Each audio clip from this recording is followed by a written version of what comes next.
Everyone, I am Mrs. Parvati Kumari.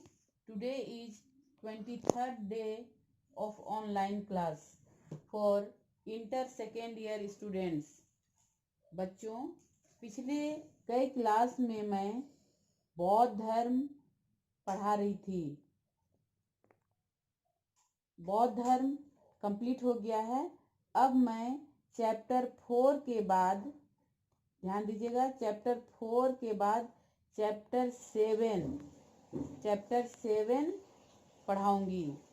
Chapter 7 में आप लोगों को हम्पी या विजयनगर पढ़ाऊंगी।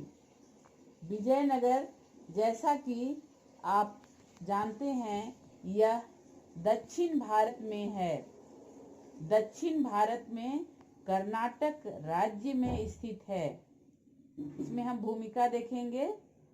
भूमिका: दक्षिण भारत प्राचीन काल में सांस्कृतिक गतिविधियों का केंद्र रहा।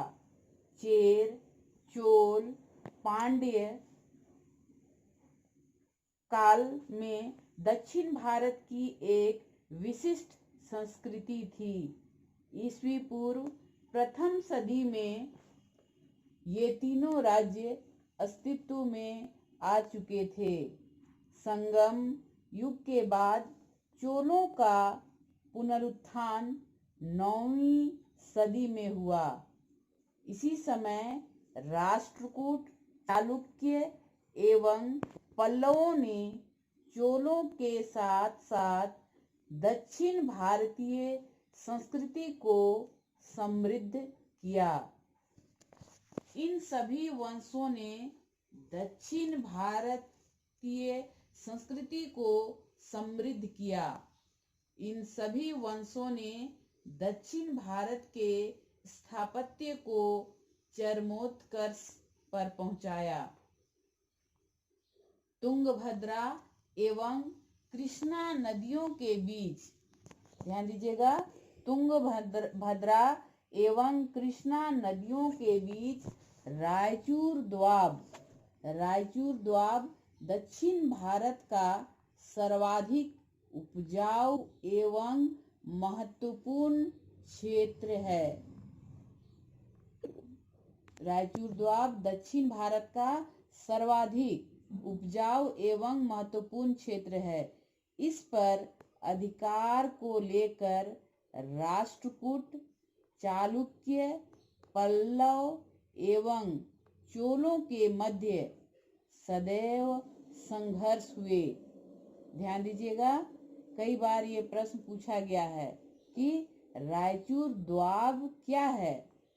तो बच्चों, द्वाब का अर्थ है दो नदियों के बीच की भूमि।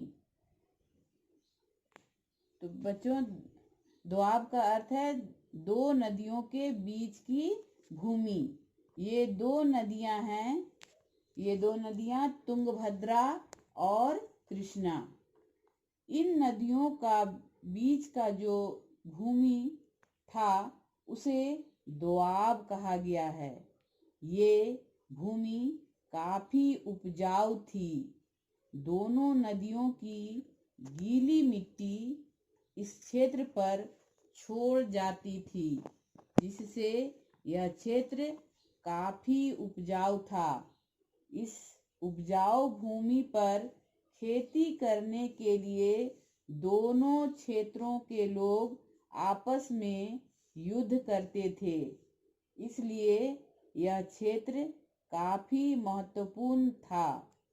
मध्यकाल में एक बार पुनः रायचूर द्वाब विजयनगर व बहमनी साम्राज्य के मध्य संघर्ष का कारण बना।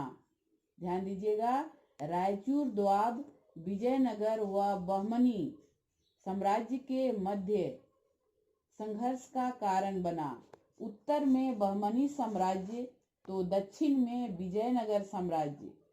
इन संघर्षों के कारण ही रायचूर द्वाब का युद्ध स्थल कहा गया है।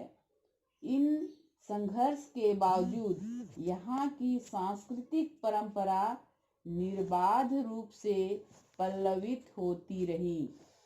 विजयनगर के शासकों ने स्थापत्य कला को प्रोत्साहित किया। हम्पी विजयनगर का स्थापत्य आज भी लोगों को आश्चर्यचकित कर देता है। अगले क्लास में हम विजयनगर के बारे में विस्तृत रूप से पढ़ेंगे। धन्यवाद।